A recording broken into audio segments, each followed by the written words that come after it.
Bendiciones, mis hermanos.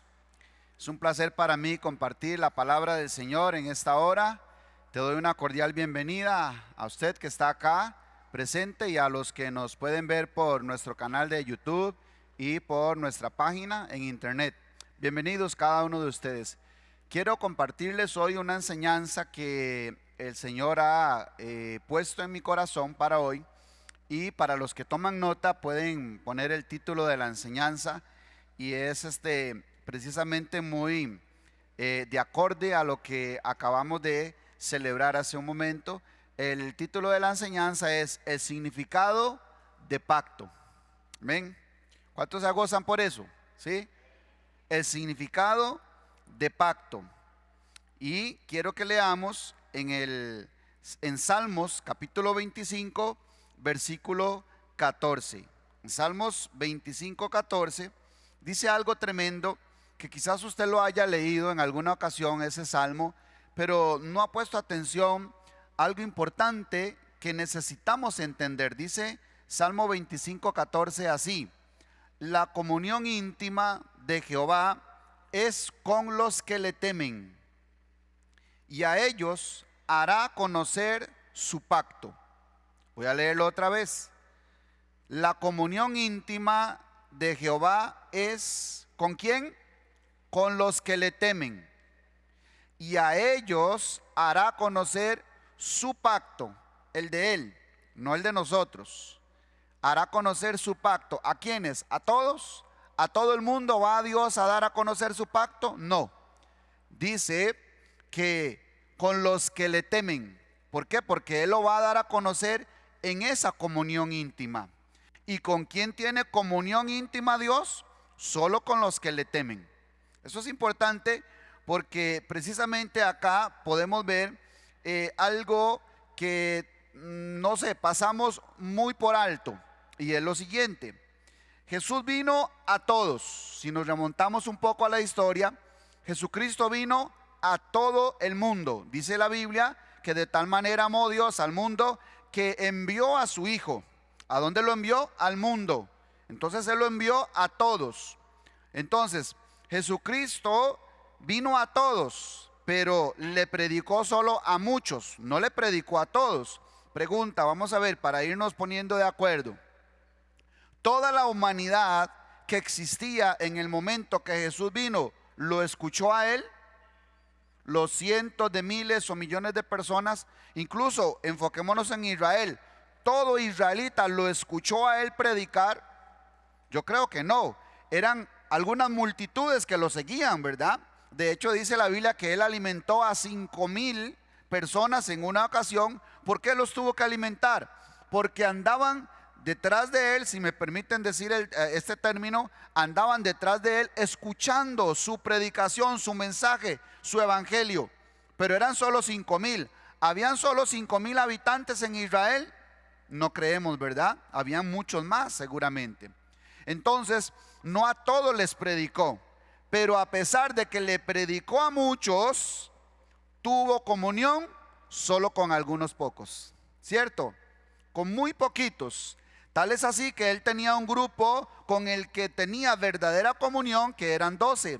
Él escogió a 12 para que estuvieran con Él, dice el libro de Marcos capítulo 3. Escogió a 12 para que estuvieran con Él. De hecho, en una ocasión uno de los discípulos le dijo: Señor, ¿por qué les hablas en parábolas?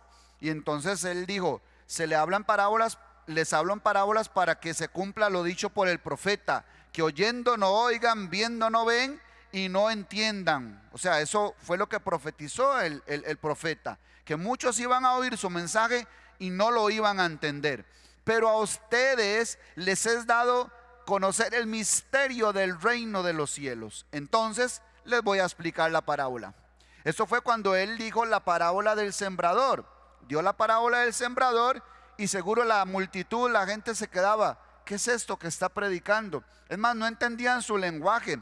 Tal es así que por eso lo crucificaron, porque no entendieron su predicación. Pero a ellos les explicaba todas las cosas y les decía: a ustedes les voy a explicar la parábola. La buena semilla es la palabra de Dios. El labrador es mi Padre. Y entonces, y los 4 terrenos son precisamente 4 tipos de personas. Unos escuchan y no creen, no entienden. Otros se alegran por un momento, pero luego retroceden por la persecución y la tribulación. Otros entienden, pero vienen los afanes de la vida y dejan de creer. Pero hay unos que sí oyen, perseveran, creen y dan fruto al 100 por 1. ¿Ves? Entonces Jesús les explicaba minuciosamente el mensaje, el misterio del reino de los cielos a unos pocos. Y luego dice la Biblia también que pasaba por la casa de Lázaro y sus hermanas, pasó por la casa de Simón, por la de Zaqueo. Él tenía comunión con algunos pocos, no con todos. Por eso es que la comunión íntima de Jehová es con los que le temen, solo con los que le temen. ¿Recuerda usted alguna vez haber escuchado un famoso versículo que dice: el ángel de Jehová acampa alrededor de los que le temen? Entonces, ¿el ángel de Jehová acampa alrededor de todo el mundo? No, solo alrededor de los que le temen. Y aquí este versículo es muy parecido. Dice que la comunión de Dios es con los que le temen. ¿Y quiénes son los que le temen? Bueno, los que le respetan. No es un temor de miedo, de que cometí un error y ay, tengo miedo porque quizás el Señor me va a castigar y me va a fulminar, que me va a hacer caer un rayo del cielo. No es ese temor. Es ese temor que dice: pequé, le fallé a Dios. Dios que es tan bueno conmigo, tan misericordioso. Él que vino y murió por mí en la cruz. Él que vino a limpiar mis pecados. Y ahora fallé yo. Señor, ayúdame, límpiame, lávame, perdóname. Es esa persona que lo respeta, que lo ama, que quiere ser agradable para Él. Esos son los que le temen. Entonces con esos es su comunión íntima. Pero más aún, dice el versículo, que en esa comunión íntima Él les hará conocer su pacto. ¿Y por qué les digo esto? Porque nosotros no entendemos, no conocemos, la mayoría de personas no conocemos su pacto, el pacto de Dios. Cuando la Biblia habla de pacto, ¿a qué se refiere? Y yo creo que el cristianismo de hoy, por cierto, se mueve más en una confesión que en una relación. Estábamos hablando de esa comunión íntima, que significa relación, que significa cercanía, que significa compartir. Pero no es lo que vivimos muchos cristianos. Hoy día la mayoría de la iglesia se mueve más en una confesión que en una relación. Quieren solo confesar, y yo creo, algunos hasta predicadores dicen: si usted cree en la obra de Cristo en la cruz, se le aplica a su vida. Ya usted cree y ya esa se le aplica a su vida. Ya usted es salvo, perdonado, haga una oración, ya usted es hijo de Dios, usted es salvo, y si se muere se va con Él. Y entonces empezamos solo a confesar versículos, y yo creo y todo lo puedo en Cristo y nada me separará del amor de Dios, y etcétera, versículos por versículos, que por cierto solo nos aprendemos mitades de versículos, que solo nos memorizamos la parte que nos conviene. Por ejemplo, aquí podríamos decir: ay, qué lindo, Él me va a hacer conocer su pacto. Bueno, si usted le teme, sí. Pero si no le teme, usted no va a conocer su pacto. Usted no conoce su pacto y mucho menos va a moverse en ese pacto. Porque necesitamos tener comunión íntima con Él, y entonces ahí Él me hará conocer su pacto. De hecho, el cristianismo inicia con una confesión, es correcto. Como dice Romanos 10:9, si confesares con tu boca. Sí, pero ahí empieza apenas. Luego sigue una relación, y esa se lleva a cabo todos los días. Lo que pasa es que el cristiano moderno quiere seguir en una pura confesión. Yo lo creo, yo lo acepto, yo lo decreto, yo lo aplico a mi vida. Solo confesar, confesar, confesar, y el resto de su vida vive para sí mismo. No vive dentro de ese pacto, dentro de esa relación. No vive teniendo una relación con Cristo. Y eso es lo que vamos a entender hoy con respecto al pacto de Dios. Y esto fue precisamente lo que disgustó a Dios con su pueblo Israel, que ya no vivía una relación, ya vivía solo confesando una palabra que por cierto estaba afuera, externamente, escrita en tablas. Y entonces ellos creían que haciendo todo lo que ahí decía eran agradables a Dios. Y llegó un punto en donde Dios más bien se cansó y le decía: ya no rasguen sus vestidos, rasgad vuestro corazón, porque Dios vio en ellos una hipocresía, una falsedad. Y entonces querían impresionar a Dios con actos externos. Imagínense que hasta le traían ofrendas y Dios le decía: no me traigan más ofrendas, porque ustedes me traen la oveja ciega, la perniquebrada, la enferma. No quiero recibir esas ofrendas. Ustedes me ofenden con esas ofrendas. Es más, no quiero recibir más alabanza, porque son como címbalo que resuena, como metal que resuena. No quiero recibir esa alabanza, no quiero recibir esa ofrenda. Además, eso que parece que están arrepentidos es mentira, porque en una ocasión también le dijo al pueblo de Israel: circuncidad vuestro corazón y no vuestro prepucio. ¿Se da cuenta? Cumplían con toda la ley que estaba escrita: la circuncisión, las ofrendas, la alabanza, las señales de arrepentimiento. Pero Dios decía: ya no les creo nada. Y entonces les dijo: este es el pacto que haré con mi casa en los postreros días. Dice: pondré mis leyes en sus mentes y las escribiré en sus corazones. Porque Él quería que su ley estuviera dentro de mí, operando, transformando mi vida, que eso fuera una vida que fluya a través de mí, que su pacto estuviera dentro de mí, transformándome, fluyendo como una vida que brota. Y este es el nuevo pacto que haré con la casa de Israel. Y entonces ahí empezamos a ver ya la palabra pacto y los pactos. Por ejemplo, lo primero que Dios hacía con un hombre apenas se relacionaba con él era que le mostraba su pacto. Lo hizo con Adán. ¿Cuál fue el primer pacto que hizo Dios con el ser humano, con Adán? Le dijo: todo esto es para ustedes, todo esto es para comer, pero hay un árbol que no pueden tocar, no pueden comer. Ese fue el límite que Él les marcó. Pueden comer de todo, pero de ese árbol que está en medio del huerto, el de la ciencia, del conocimiento del bien y del mal, de él no pueden comer, porque el día que coman de él morirán.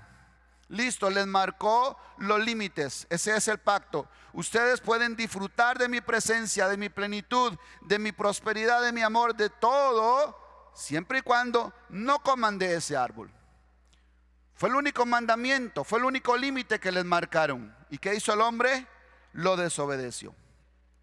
Y ahí luego empezó la historia que ya conocemos. Le mostró su pacto con Noé primero, luego con Abraham, luego con Moisés, luego con David, y luego cuando apareció Cristo, y ya proclamando el nuevo pacto, que era espiritual, que era interno, que era en el alma. Entonces Dios siempre le ha mostrado su pacto al hombre. Y eso sí, el problema más grande, creo yo, es que la iglesia hoy día, porque eso pasó con el pueblo de Israel, y nosotros a veces señalamos, criticamos a Israel: qué bárbaros, Dios los saca de Egipto, los salva, les muestra su poder, y en el desierto empiezan a quejarse. Eso es una sombra de lo que pasa también con la iglesia. Dios nos liberta, Dios nos salva, Dios nos levanta, y nosotros en el camino también empezamos a quejarnos y a pedir otras cosas que Dios no nos está ofreciendo. Entonces la iglesia hoy día también desconoce el nuevo pacto, que es en el que nosotros ahora estamos, bajo el cual estamos en el nuevo pacto. La iglesia hoy día desconoce tanto lo que significa un pacto, desconoce los pactos de Dios, y sobre todo el nuevo pacto, que es en el cual nosotros tenemos que movernos. En una ocasión yo fui invitado a una iglesia un poco lejos de acá. Un pastor amigo, yo fui a predicar, y lo primero que hice fue darme cuenta del nombre de su iglesia. Y la iglesia tenía un nombre, no recuerdo todo el nombre, pero sí recuerdo que traía la palabra nuevo pacto. Por decir algo, iglesia de Dios del nuevo pacto. Entonces yo le pregunté y le digo yo: mi hermano, como nosotros estamos aprendiendo, Dios nos está enseñando y nos está ministrando en lo que es el nuevo pacto. Entonces me llamó la atención y le digo yo: ¿por qué el nombre de la iglesia? ¿Por qué le puso ese nombre? Y entonces me dice él, es que, bueno, necesitábamos un nombre, mi esposa y yo oramos y Dios le dio este nombre a mi esposa, y además como Dios me está dando una segunda oportunidad a mí, dice, entonces yo lo vi bonito que tuviera nuevo pacto, porque para mí es como un nuevo pacto, me decía. Y le digo yo, ¿sabe usted lo que significa en la Biblia el nuevo pacto? Y entonces me dice él, el pacto de Abraham. Y entonces ya empezó mi dolor en el corazón. Le digo yo, no. El de Moisés, el de David, no. Entonces obviamente este pastor no sabía lo que significaba en la Biblia nuevo pacto. Y no solo eso, yo escuché una enseñanza, un pedacito de una enseñanza en internet donde otra iglesia también tenía el nombre del nuevo pacto, pero lo que estaban enseñando, ese poquito que yo escuché, nada tenía que ver con el nuevo pacto. Entonces empezó un dolor, yo lo he comentado con el apóstol, comenzó un dolor en mi corazón de cómo la iglesia desconoce precisamente el mensaje de Dios, el evangelio de Cristo. Y cuando digo iglesia es porque yo creo que prácticamente las escrituras son para la iglesia. Es que nosotros a veces pensamos que es para el mundo, para el inconverso. No, para el inconverso usted le ofrece a Cristo. Dios te ama, quiere salvarte, estás en peligro. Es el mensaje de las buenas noticias. Pero cuando ya nosotros empezamos en esa comunión con el Señor, necesitamos conocer su pacto. Y aquí está escrito su pacto, aquí está revelado. Para eso Él nos dejó las escrituras. Y Él dijo, escudriñad las escrituras, porque a ustedes les parece que en ellas está la vida, y ellas son las que dan testimonio de mí. Cuando estamos hablando del nuevo pacto, el pacto eterno, por cierto, estamos hablando de la misma obra de Cristo, de la salvación, del tema central de la Biblia. Necesitamos conocer su pacto, pero Él solo hará conocer su pacto a aquellos con los cuales tiene comunión íntima, y Él solo tiene comunión íntima con los que le temen. ¿Por qué los veo tan serios? Digan gloria a Dios, amén. ¿Sí? ¿Están conmigo? ¿Están entendiendo algo? Quiero decirle algo más, mi amado. Primero que nada voy a darte el significado de la palabra pacto, según el diccionario español. La palabra pacto significa lo siguiente, para los que toman nota: acuerdo, trato o compromiso, que es lo que hicieron hace un momento los contrayentes del matrimonio. Hicieron un trato, acuerdo o compromiso. Entonces, pacto, vuelvo a repetir, significa acuerdo, trato o compromiso cuyos involucrados aceptan cumplir lo estipulado. Cuyos involucrados aceptan cumplir lo estipulado. También significa o también se establece un compromiso y fidelidad a los límites acordados. Diga conmigo límites. Dígale al que está a su lado, límites. Se establece un compromiso y fidelidad a los límites acordados. Y en este momento hay una buena oportunidad para hablar de una historia muy linda en la Biblia, que está en Primera de Reyes, capítulo 2, del versículo 36 al 46. Y les comparto este versículo que a usted no se le puede olvidar. Es como recordar el 1, 2, 3, 4, para que no se le olvide esta historia y usted vaya a leerla, escudriñarla allá en su casa, dentro de todo el contexto. Lea lo que viene diciendo antes y lo que dice después. Yo solo le voy a leer unos versículos. ¿Y cómo lo recuerdo, pastor? Como el 1, 2, 3, 4, porque está en Primera de Reyes, capítulo 2, del versículo 36 al 46. Está fácil de recordar, ¿verdad? Usted va a buscar el 1, 2, 3, 4. En Primera de Reyes, capítulo 2, del versículo 36 al 46. Hay una historia muy linda, pero tiene que ver con lo siguiente. Cuando David va a morir, él le va a entregar su reino a su hijo Salomón. Y ya aquí se empieza a mostrar su pacto, el propósito eterno. Y ya aquí empezamos a ver las sombras, tipos y figuras de la obra de Cristo. Como su padre entregando su reino a su hijo, delegándole el reino a su hijo. David, que es el padre de Salomón, le cede el trono, el reino a su hijo Salomón. Pero le da unas indicaciones y le dice: hijo mío, tú vas a quedar en el trono, pero quiero decirte unas cuantas cosas importantes. ¿Te acuerdas de Joab, aquel general del ejército? Él mató a aquellos 2 hombres fieles míos. Bueno, yo te pido que le quites la vida a él. Luego te acuerdas de Simei, y este es el que vamos a hablar hoy. Hoy vamos a hablar de Simei. Diga conmigo Simei. Entonces le dice: ¿te acuerdas de Simei? Este hombre, dice, un día yo iba por el collado caminando y empezó a maldecirme, empezó a tirarme piedras, empezó a ofenderme. Yo no hice nada contra él. Yo dije: que Jehová le pague. Yo no voy a levantar mi mano contra él. Que Jehová le pague conforme a sus hechos. Pero hoy que te cedo el trono a ti, hijo mío, yo quiero que tú hagas justicia con él. Y de acuerdo a tu sabiduría, haz lo que te parezca con él. Y entonces ya le entregó su trono a Salomón. Y viene y pasa lo siguiente. Versículo 36. Después envió el rey e hizo venir a Simei y le dijo, aquí ya empezó a marcarle los límites. Diga conmigo límites.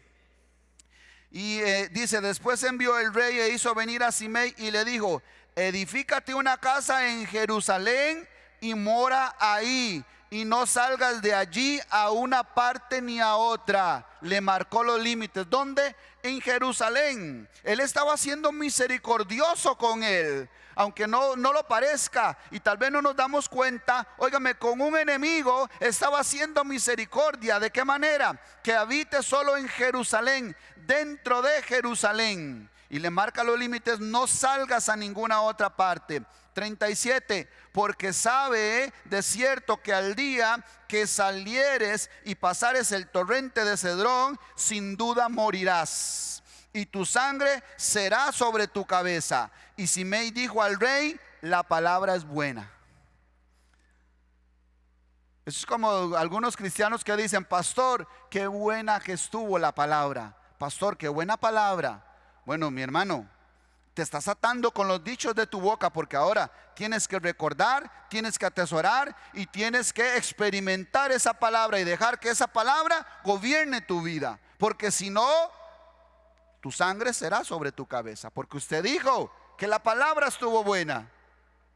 Tenemos que poner más atención a lo que Dios nos habla. Y entonces Simei le dijo al rey, versículo 38, la palabra es buena. Como el rey mi señor ha dicho, así lo hará tu siervo.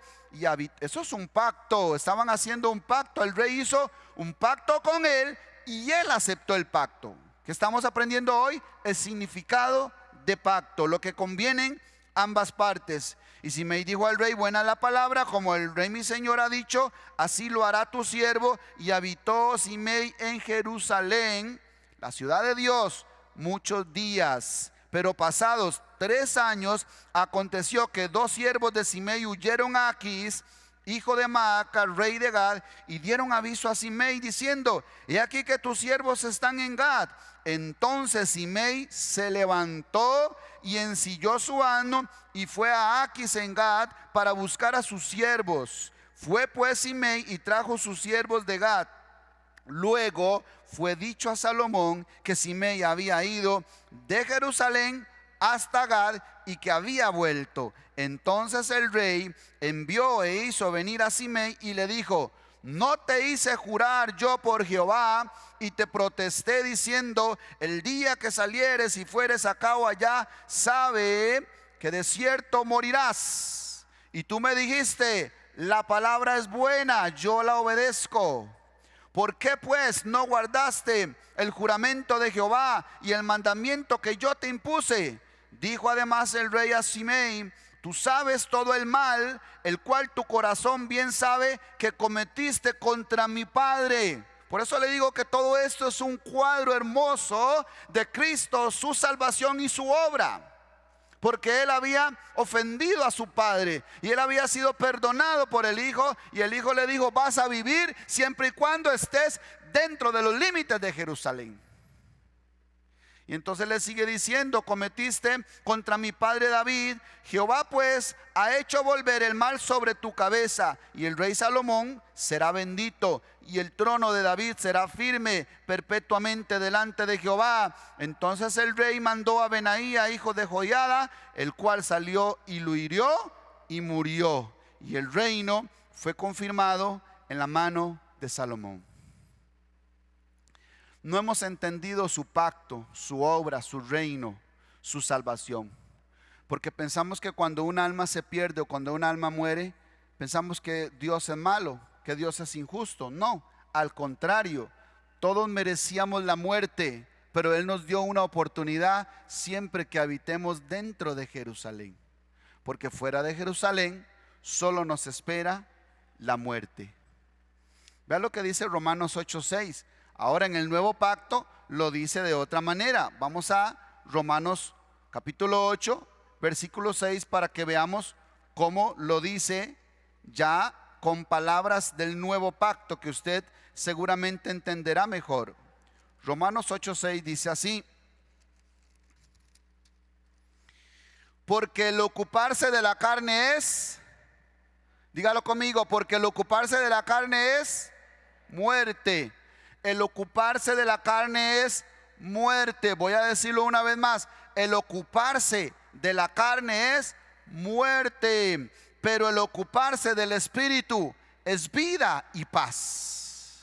Esta semana nos hicieron una pregunta, ahí está el apóstol de testigo, y un hermano dijo: pastor, una pregunta, como se estaba hablando de que Cristo vino a destruir el poder del pecado y nos libró de la ley del pecado y de la muerte.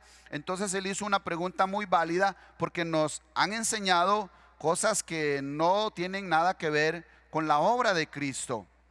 En años anteriores el Señor nos vino a librar del pecado, ¿verdad? Pero las obras de la carne, eso es otra cosa, ¿verdad? Es diferente. Y claro, porque estábamos con aquel chip donde tal vez en algún momento entendimos que somos salvos y que el Espíritu de Dios está en mí y que Él me libró del pecado, pero de pronto se manifiestan las obras de la carne, pero eso son las obras de la carne. La que peca es la carne, no soy yo, ¿verdad? Y entonces estamos bien, todos estamos bien. Entonces yo casi con el respeto más bien de mi apóstol, yo le contesté, no me aguanté. Aquí están algunos testigos. Yo no me aguanté y le dije: mi hermano, yo entiendo su pregunta, pero no, las dos cosas son lo mismo. Cuando se manifiesta una obra de la carne, quiere decir que todavía el pecado está ejerciendo influencia en mi vida. Entonces hay pecado todavía. ¿Sí me explico? Se podría decir que una obra de la carne es hijo del pecado. Porque de hecho Pablo, cuando habla en Gálatas capítulo 5, versículo 18 en adelante, dice: porque manifiestas son las obras de la carne. O sea, es una manifestación precisamente de que todavía el pecado está reinando, está ejerciendo influencia, todavía tiene algún poder sobre mí. Y entonces por eso se manifiestan las obras de la carne. ¿Y qué dice acá? Pero el ocuparse de la carne es muerte. Entonces, si nos salimos de los límites de donde Dios nos tiene, nos espera la muerte. Vamos a ver un cuadro para que usted me entienda un poquito mejor. Un cuadro que nos puede graficar esto que estamos tratando de explicar. Voy a abrirlo yo acá en mi tablet.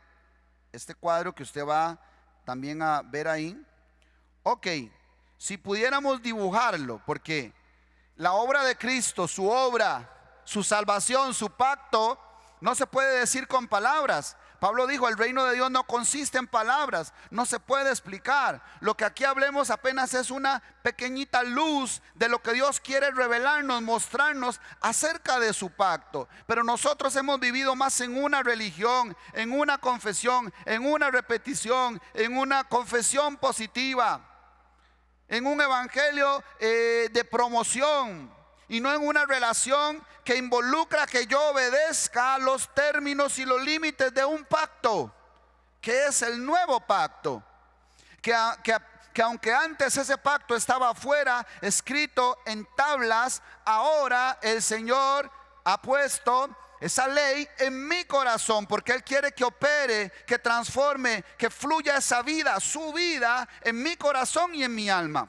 Pero es el mismo pacto, porque la ley no es mala. El mismo Pablo dice acá también en Romanos capítulo 7 que la ley es santa, es justa y es buena.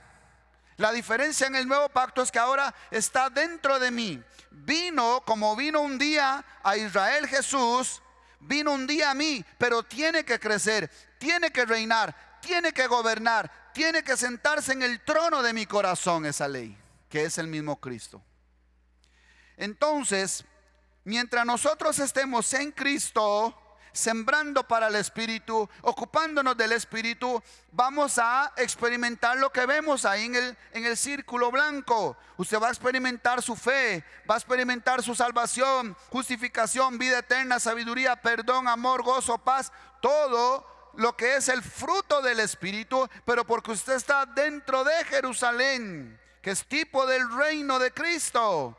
Pero si usted se sale para ir a traer esos 2 siervos, no quiere perder algo que le da ganancia, no quiere perder algo que es parte de sus sueños, y usted va a traerlo, usted se sale de los límites de su pacto, solo le espera la muerte. Y por eso algunos quizás se mueven en pleitos, borracheras, fornicación, envidia, lujuria, incredulidad, amargura, todo eso que usted puede ver. Solo algunas cosas que pude anotar ahí, pero hay muchas más que habla en el Nuevo Testamento. Si usted se sale de los límites de su pacto, solo le espera la muerte. Pastor, ¿y cuáles son los límites del pacto de Dios? Los mismos límites que puso en el antiguo pacto son los mismos límites del nuevo pacto, solo que ahora esa ley que regía en el antiguo pacto estaba afuera, pero ahora esa ley que rige en el nuevo pacto está dentro de mí, quiere gobernar, quiere reinar, quiere crecer dentro de mí, que es el mismo Cristo. Él es la palabra, Él es el verbo de Dios. Está dentro de mí, Él quiere reinar, Él quiere gobernar, está aquí, son los mismos límites. Y Él nos lo ha marcado, y aquí lo acaba de marcar en Romanos 8:6, porque el ocuparse de la carne es muerte. Si usted se mueve en la carne, si usted se ocupa de la carne, si usted atiende a la carne, o sea, cualquier obra de la carne que se manifiesta, usted me está diciendo que usted anda por ahí buscando esos 2 siervos y se salió de los límites del pacto. El mejor ejemplo para entender esto es el cuadro del matrimonio. Por ejemplo, Dios creó la figura del matrimonio para revelarnos su pacto. Y esto tal vez es algo que no logremos entender, pero como nosotros nos movemos en un mundo natural, y lo más natural es que una pareja se conozca, se enamoren, se amen, se casen, que tengan muchos hijos y formen una familia muy linda. Pero ese no es el propósito eterno de Dios. Ese no es el objetivo número 1 de Dios. No, eso que acabo de describir testifica de la obra de Cristo. Cuando hablamos de un matrimonio, estamos hablando de quizás el más lindo cuadro, tipo y figura de la obra de Cristo entre Cristo y la iglesia. Por eso Él permite y nos reveló y nos dio e inventó la figura del matrimonio, para que nosotros conozcamos su pacto. Pero nosotros nos desviamos y nos entretenemos en otras cosas que no es su pacto. Por ejemplo, número 1, cuando Dios dijo, ustedes recuerdan que en una ocasión dijo, no es bueno que el hombre esté solo. ¿Sí recuerdan eso? No es bueno que el hombre esté solo, le haré una ayuda idónea. Pero entonces nosotros pensamos que cuando Adán le puso nombre y estaba viendo los animales, y entonces dice, por allá estaba la jirafa y el jirafo, por aquí estaba el mono y la mona, por allá el elefante y la elefanta, y entonces todos tenían una pareja, pero no se halló una pareja para Adán. pobrecito Adán, no es bueno que el hombre esté solo, le haré una ayuda idónea. Y entonces pensamos que Dios estaba pensando en Adán. No, no, no, no.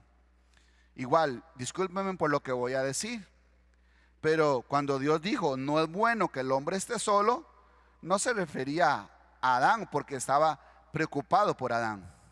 No es bueno para el propósito eterno de Dios. ¿Por qué? Porque si Adán no tenía una pareja, no podía unirse a ella y no podía procrear, multiplicarse y llenar la tierra. Y todo eso testifica de Cristo y de su obra. ¿Se da cuenta? ¿Por qué? Porque número 2, cuando Dios inició la primera pareja, dijo, ya no serán dos, sino una sola carne. Cuando hizo a la mujer, que por cierto la sacó de su misma naturaleza, de su mismo hueso y carne, es parte de él mismo, como la iglesia es parte de él mismo, es de su espíritu, es nacida de Dios, no es nacida de varón, ni de hombre, ni de sangre, es nacida de Dios. Entonces él saca a la mujer de su propia naturaleza. Pero ¿para qué dice? Ya no serán dos, sino una sola carne. Entonces el propósito de Dios era que se unieran. Ya no serán dos, sino una sola carne. Así como dice también el apóstol Pablo, que el que se une a Cristo, un espíritu es con él. Entonces esa unión en la carne entre Adán y Eva representaba la unión espiritual entre Cristo y la iglesia. Y entonces él estaba pensando en algo que testifique de su obra. Un hombre, una mujer, una pareja se casan, se unen, tienen hijos, se multiplican, llenan la tierra. Todo eso testifica de su obra. Y por eso también, número 3, Dios repudia el divorcio. En Malaquías 2:16, para que lo leamos un momento, dice lo siguiente. Malaquías 2:16 dice de la siguiente manera. Dice así: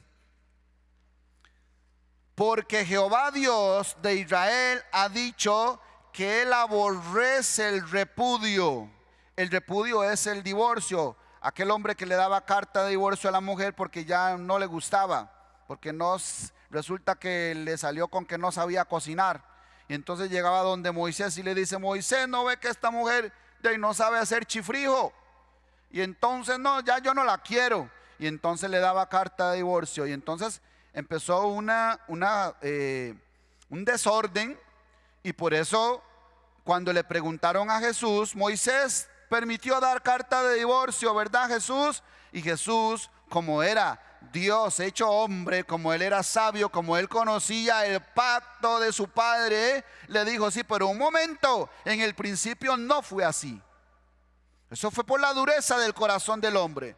Pero en el principio varón y hembra los creó para unirse, para hacer una sola carne, para hacerse uno, para testificar de la obra de mi Padre, para que estuvieran juntos para siempre.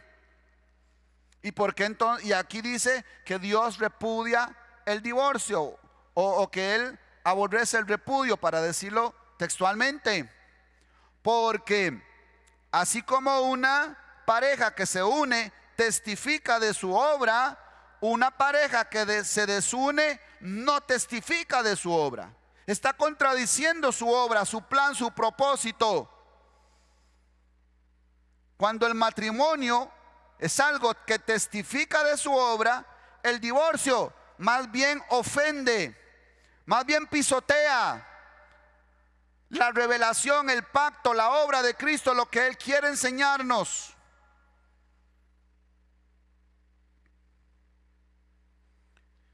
Y por último, número 4, en Efesios capítulo 5, versículo 22, dice algo que ya todos conocemos acerca del matrimonio. Dije que el cuadro más hermoso que puede revelarnos el pacto y lo que significa el pacto de Dios es la figura del matrimonio. Y vea lo que dice Efesios capítulo 5. Voy a leer desde el 22 hasta el 32 para que veamos algo tremendo. Dice así: las casadas estén sujetas a sus propios maridos como al Señor, Porque el marido es cabeza de la mujer, así como Cristo es cabeza de la iglesia, la cual es su cuerpo, y Él es su Salvador. Así que, como la iglesia está sujeta a Cristo, así también las casadas lo estén a sus maridos en todo. Pero espérese, tranquila mujeres, porque ahora dice: maridos, amad a vuestras mujeres, así como Cristo amó a la iglesia y se entregó a sí mismo por ella, para santificarla, habiéndola purificado en el lavamiento del agua por la palabra, a fin de presentársela a sí mismo una iglesia gloriosa, que no tuviese mancha ni arruga ni cosa semejante, sino que fuese santa y sin mancha. Así también los maridos deben amar a sus mujeres como a sus mismos cuerpos. El que ama a su mujer, a sí mismo se ama, porque nadie aborreció jamás a su propia carne, sino que la sustenta y la cuida, como también Cristo a la iglesia, porque somos miembros de su cuerpo, de su carne y de sus huesos.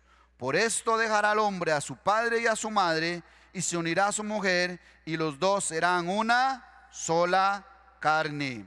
Y aquí viene el bueno, el 32 es el bueno. Grande es este misterio, pero yo digo esto respecto de Cristo y de la iglesia. ¿Aló? Pablo venía hablando de Cristo y de la iglesia, y nosotros pensábamos que venía hablando del matrimonio, de un hombre, de una mujer, de una parejita linda que se aman y que se quieren casar. Bueno, sí, termina diciendo ahí en el 33: por lo demás, cada uno de vosotros ame a su mujer como a sí mismo, y la mujer respete a su marido. O sea, esto aplica, es válido, si tiene que ponerse si tiene que ejecutarse en el matrimonio. Pero yo de lo que les venía hablando era de la revelación entre Cristo y la iglesia, que el Señor la ama, que el Señor la cuida, que el Señor es la cabeza, que la iglesia se somete, que la iglesia se sujeta, que es obediente. Ese es el pacto entre la iglesia y Cristo. Y así como el hombre se hace una sola carne, así el que se une a Cristo, un espíritu es con él. Y así como hay un pacto, así como hay estatutos, así como se dice que el hombre debe hacer esto y que la mujer debe hacer esto, también así es con la iglesia y Cristo. Hay límites, hay un pacto, hay estatutos, hay algo en lo cual hay que moverse y obedecer, para que sean no solo una carne, sino un solo espíritu con Cristo. Y por eso es que un amigo muy amado dijo en una ocasión el siguiente significado de la palabra pacto, por si quiere anotarlo. Él dijo así: pacto es la comprensión de la naturaleza de una relación. Voy a decirlo otra vez. Pacto es la comprensión de la naturaleza de una relación.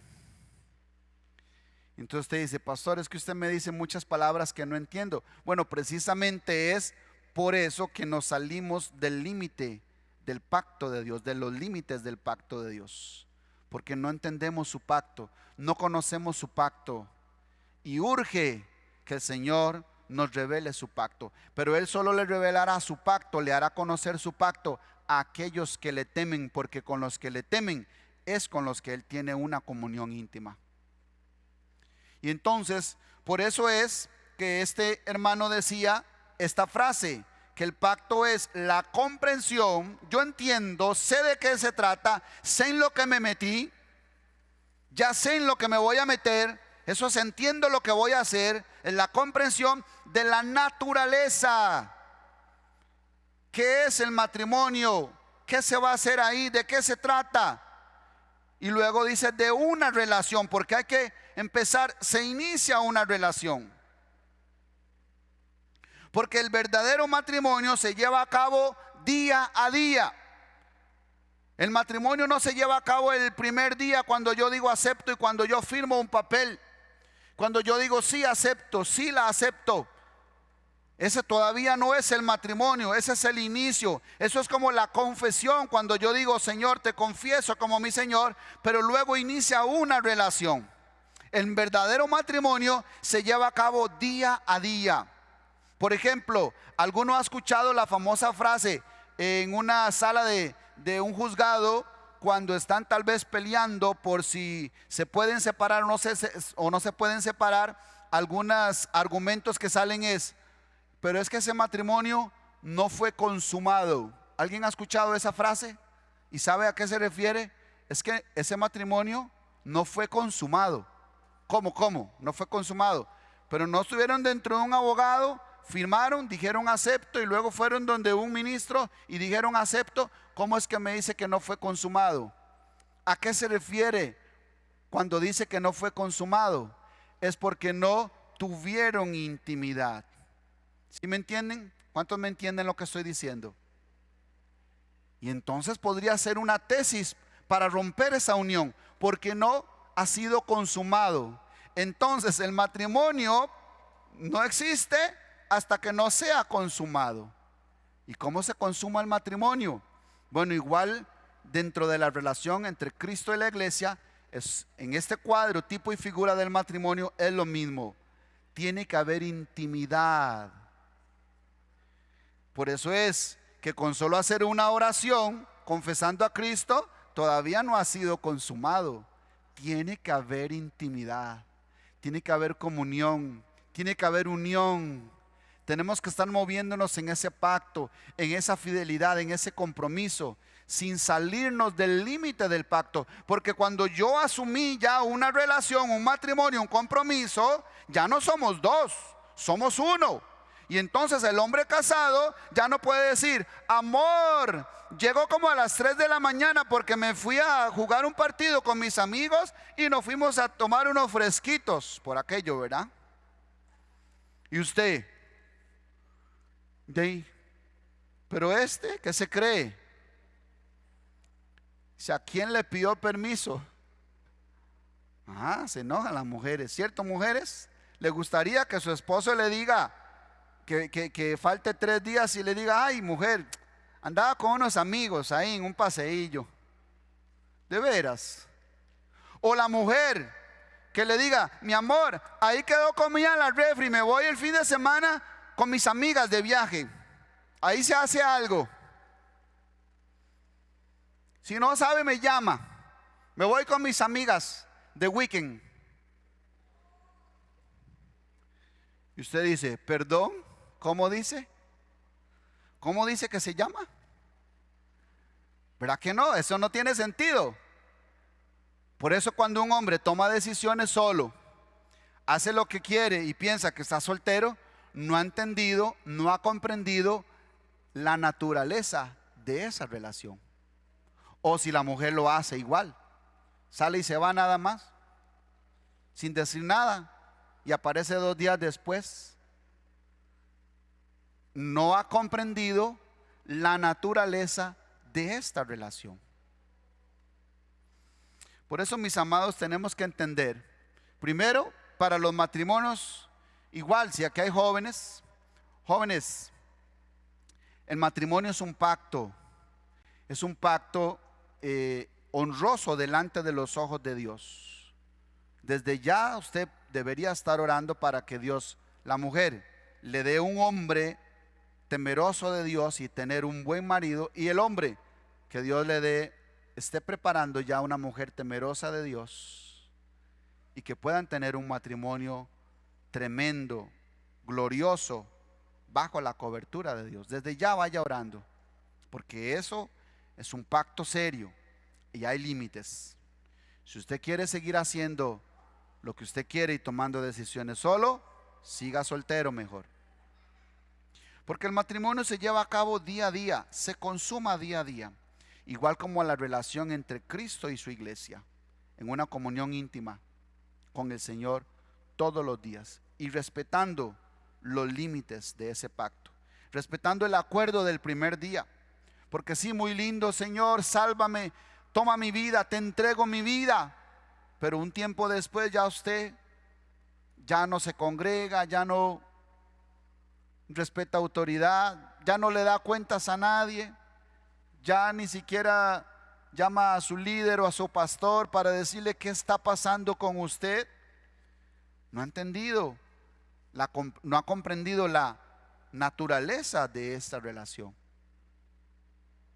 Cuando yo acepto a Cristo como mi Señor, apenas inició una vida de pacto.